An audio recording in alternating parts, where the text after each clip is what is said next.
हे त्याचे आधारस्तंभ आहे सिनेमामध्ये मुख्य. ते सध्या बघतायत धनाजीराव आहेत ते. तुम्ही म्हणतो ना वयस्क तरुण तुम्हीच आहात. तर आतापर्यंत किती हजार झाले? 5,000च्या वरती आहे.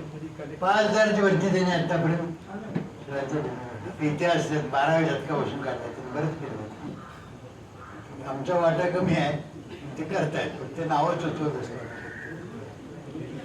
ते काय परवा झालं माझ्या इथं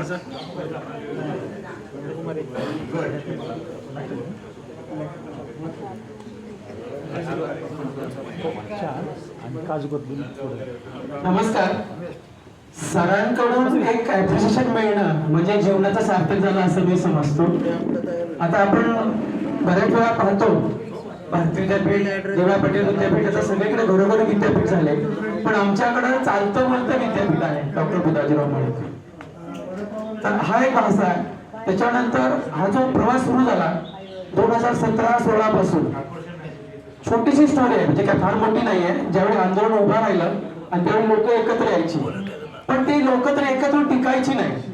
तिथं छत्रपती शिवाजी मंदिर दादरला मिटिंग व्हायच्या. मग त्यावेळी समजा एक मोत्याचा मुलगा उठायला लागला की मुलीमध्ये तू बस, तुला काय कळतं, तो पवार उठला. म्हणजे असे हे करून भांडत बसायचे. म्हटलं आता ह्यांच्या भावनात आपल्याला काही पडायला नको, आपण एक मोळीक परिवार शोधूया कुठं आहे.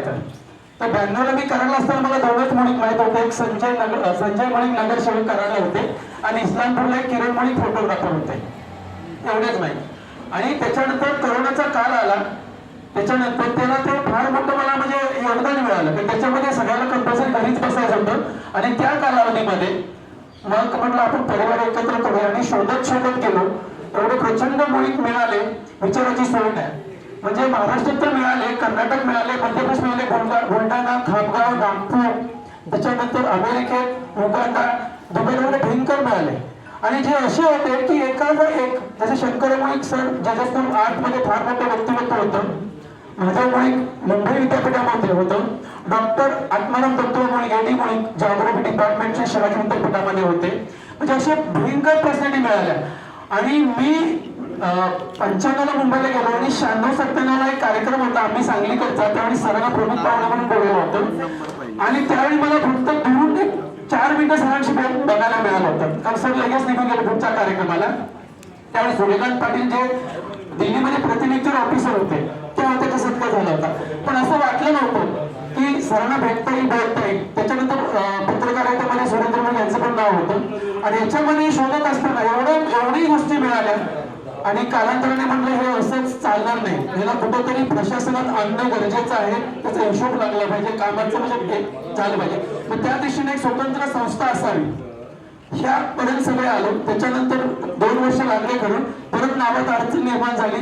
सरांच्या सहकार्याने, सरांच्या परमिशननी आम्हाला जे मिळालं, अद्भुत असं व्यक्तिमत्व मिळालं की जे आम्हाला कधीही कंटाळा आला, कधी थकलो आणि सरांचा जर प्रतिमा पुढे आले तर आम्ही पुन्हा त्या ताकदीने लढत असतो, पळत असतो, खेळत असतो. तर आता आपल्या मार्फत आमच्या मागण्या काही फार मोठ्या नाहीये. सरांना कृषीरत्न, कृषीभूषण आहे, पण महाराष्ट्र भूषण वाट बघतोय. महाराष्ट्र सरकारनं सरांच्या नावाचा पुरस्कार जाहीर करावा, द्यायला पाहिजे. खरं जर सरांचे विद्यार्थी त्यांचं कॉलेज काढतात त्यांच्या नावाचं, ते एक मानवंदन आहे.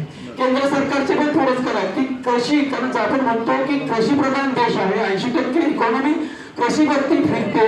तर मग सरांच्या नावाने हे सगळ्या गोष्टी व्हायलाच पाहिजे. देश परदेशातील जर देश राज्य सरांच्या विचारांनी चालतात, त्यांचं भरण पोषण करतात, जगाच्या पोषणाचं संशोधन करणारी माणसं खूप कमी आहे. आज सुद्धा ज्या पद्धतीनं तडफेनं सर हे पुढे येतात. आता छत्रपतींचं पण नाव आलं, छत्रपती असं त्यांनी दादाने सांगितलं की भाषणामध्ये छत्रपती जे असतील पण पाठीमागे सरांचे विचार आहेत.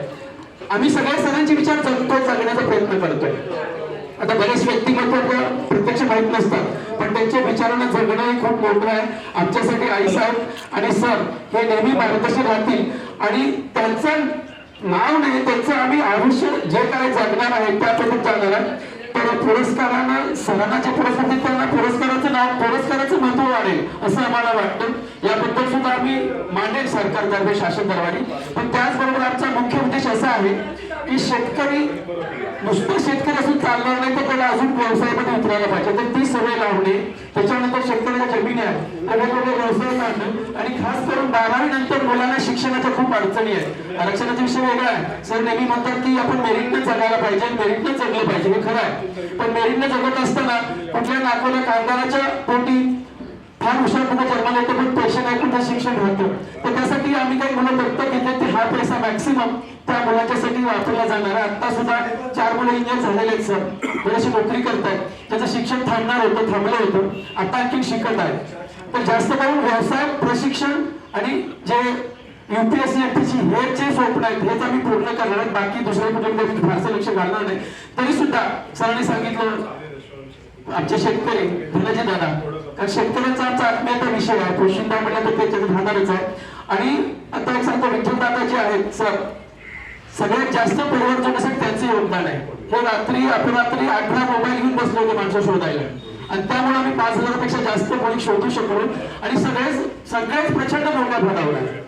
तर यांचं कुठंतरी समाजाबरोबर परिवाराला सुद्धा मार्गदर्शन मिळावं ही आमची अपेक्षा आहे, आणि नक्की याच विचारांना मी पुढे जगणार आहे आणि जगत आहोत. सर खूप खूप आभार आणि धन्यवाद की आपण आम्हाला या क्षेत्रामध्ये पुढे काम करण्याची संधी उपलब्ध करून दिली. धन्यवाद. आपण